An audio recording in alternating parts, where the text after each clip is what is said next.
Hello friends. तो मैं doctor Vibha Sharma एक बार फिर आपके साथ जुड़ रही हूँ एक और लर्निंग के साथ। और वो लर्निंग है अपनी समय के सर्वश्रेष्ठ उपयोग का 20वां सिद्धांत, जो ये कहता है कि तय करें कौन सा काम कब करना है। जी हाँ दोस्तों, एक बात तो मैंने सीखी है कि हम कुछ भी कर सकते हैं, लेकिन हम सब कुछ नहीं कर सकते, और वो भी एक ही समय पे तो बिल्कुल नहीं। इसलिए अपने जीवन में प्राथमिकताओं को तय करना नितांत आवश्यक है। हमें कब काम कौन सा करना है, कौन से काम को छोड़ देना है, यह बाद में भी किया जा सकता है। ये डिसाइड करना हमें ज़्यादा जरूरी है, बजाय कि मुझे क्या क्या करना है। जैसा कि हम देखते हैं, हम लोग अपने दैनिक दिनचर्या में कई सारी जिम्मेदारियों में बटे हुए होते हैं।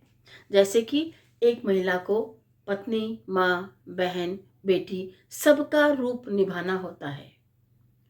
समय के अनुसार उनकी प्राथमिकताएं बदलती जाती हैं। ठीक उसी प्रकार एक मर्द को या एक नर को या एक आदमी को ये कहिए कि उसको पिता, बेटा, बाप, कर्मचारी सबकी जिम्मेदारी निभानी होती है। उसे भी अपनी प्राथमिकताएं तय करनी आनी चाहिए। यदि हम अपनी प्राथमिकताएं तय नहीं करते हैं तो क्या होगा? बड़ा ही विचित्र सवाल मैंने आपसे पूछा। आपका जवाब शायद थोड़ा रुक कर आएगा, मैं समझ सकती हूँ, लेकिन ये जवाब मैं खुद देना पसंद करूंगी। यदि हमने अपने जीवन में प्राथमिकताएं तय तय नहीं करी, तो निश्चित तौर पे हमारी लाइफ में जो उथल पुथल होगी ना, उसको हम खुद ही झेल नहीं पाएंगे। इसलिए अपने जीवन में प्राथमिकताओं को तय कीजिए। जैसा कि एक जूता दूसरे जूते से थोड़ा सा ऊंचा नीचा या छोटा बड़ा हो सकता है, सारे जूते एक नाप के भी नहीं होते। वैसे ही सारे काम भी एक साथ नहीं हो सकते, सारे काम भी एक तरीके के नहीं हो सकते। तो दोस्तों, आपको तय ये करना है कि मुझे कौन सा काम कब करना है। मेरी प्राथमिकता के अनुसार कौन सा काम मेरे लिए ही करना जरूरी है, कौन सा काम मैं थोड़ी देर बाद भी करूं तो चलेगा, या फिर कौन सा काम मैं किसी को डेडिकेटेड कर दूं, जैसा कि हम कुछ पहले सिद्धांत में पढ़ चुके हैं। वैसा करके भी हम अपनी दिनचर्या को बहुत स्मूथली, बहुत सामान्य रूप से चला सकते हैं। लेकिन गड़बड़ कहाँ होती है? नहीं, अभी हम वन मैन आर्मी ही चला रहे हैं। सारे काम मुझे करना है क्योंकि ये सारे काम मेरे लिए करना महत्वपूर्ण है। ये हमारी आम थिंकिंग है, ये हमारी आम सोच है। और ये सोच हमें बहुत मुश्किल में डाल देती है कभी कभी, जब इम्पोर्टेंट काम रह जाते हैं, बेवजह के सारे काम हो जाते हैं। अब आप सोच रहे होंगे कि कौन से काम इम्पोर्टेंट है और कौन से काम बेकार है। तो सबसे पहली बात, आपके जीवन में सबसे इम्पोर्टेंट काम क्या है? आपके जीवन में संयमित रहना सबसे इम्पोर्टेंट काम है, क्योंकि जब आप खुद बैलेंस रहेंगे तो आपके सारे काम बैलेंस के हिसाब से चलेंगे। आपको कौन सा काम कब करना है ये तो आप ही तय करेंगे, क्योंकि आपके काम मुझे नहीं पता है। लेकिन आपको जब तय करना है कि कौन सा काम कब करना है, तो सबसे अच्छा काम, एक लिस्ट बनाइए, उसको 3 पार्ट में डिवाइड कीजिए। जो महत्वपूर्ण काम जो आपके बिना नहीं होंगे वो आप ही ने करने हैं। जो बीच के काम थोड़ी देर बाद भी किए जा सकते हैं। तीसरे नंबर के काम किसी को दे के भी करवाए जा सकते हैं। जैसा कि एक सिद्धांत में हम बात कर चुके हैं कि पैसा देकर समय खरीदना सीखें। दोस्तों, यही हमारी लाइफ की दिनचर्या, हमारी दिनचर्या यही होनी चाहिए कि जो काम मुझे करना है वो मैं मेरा काम पहले कर लेती हूँ।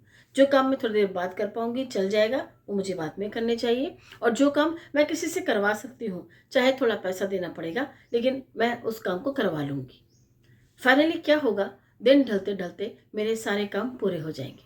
अन्यथा कई बार ये होता है कि दिन ढलते ढलते मेरे जरूरी काम सारे रह जाते हैं, बेवजह के निरर्थक सारे काम हो जाते हैं। जैसे इससे फ़ोन पे बात करना, उससे चैटिंग करना, ये सब हो जाता है। लेकिन जो इम्पोर्टेंट काम है वो एक तरफ रह जाते हैं। इसका एक और आपको तरीका बताती हूँ। आपको अपने टाइम को डिवाइड ऐसे करना चाहिए, सुबह उठते से ही सबसे पहले ये समझ लें कि आपके आज के कौन कौन से काम महत्वपूर्ण है।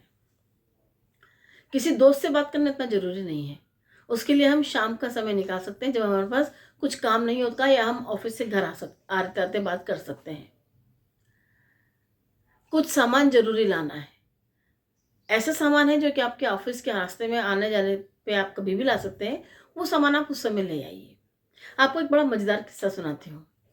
मेरी एक बड़ी अच्छी फ्रेंड है जिनकी बड़ी गंदी आदत है। मैं उन्हें बहुत बार समझा चुकी हूँ लेकिन वो मानने को तैयार नहीं होती, सुधरना नहीं चाहती, या जो भी कुछ हो वो उनकी प्रॉब्लम है।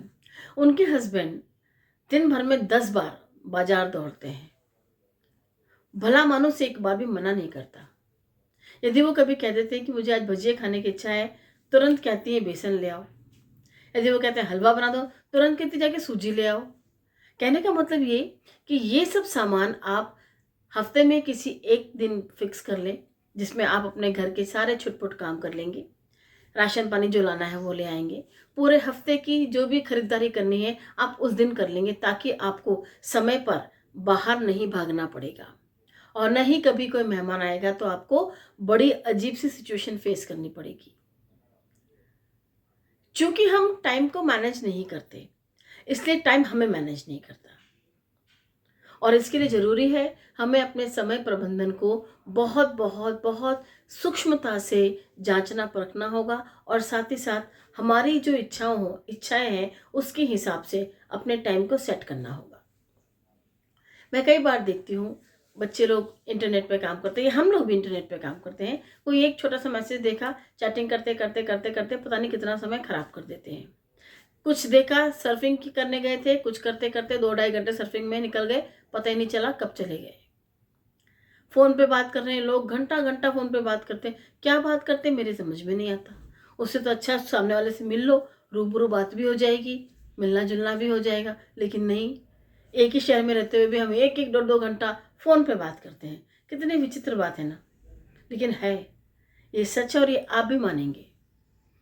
सो फ्रेंड्स, बहुत ज़रूरी है अपने टाइम को मैनेज करना, अपने टाइम को बहुत अच्छे से साधना और अपने टाइम में ये सेट करना कि मुझे कौन सा काम कब करना है, ताकि आपकी खुद की और परिवार की भी लाइफ प्रॉपर वे में चल सके।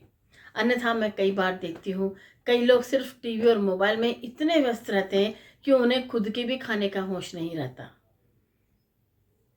जब खाने का समय निकलने के बाद में जब आप भोजन लेते हैं तो वो क्या व्याधियां उत्पन्न करता है तो बाद में ही पता चलता है।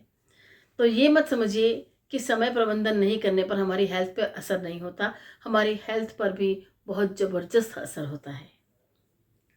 सो फ्रेंड्स, मिलते हैं बहुत अच्छी लर्निंग के साथ में। आशा है, नहीं विश्वास है, आपको इस लर्निंग में कुछ न कुछ सीखने को मिला होगा। यदि वीडियो अच्छा लगा हो, लाइक शेयर सब्सक्राइब करना न भूलें, और हाँ, अगले लेसन में या अगली लर्निंग में आना न भूलें। Thank you so much.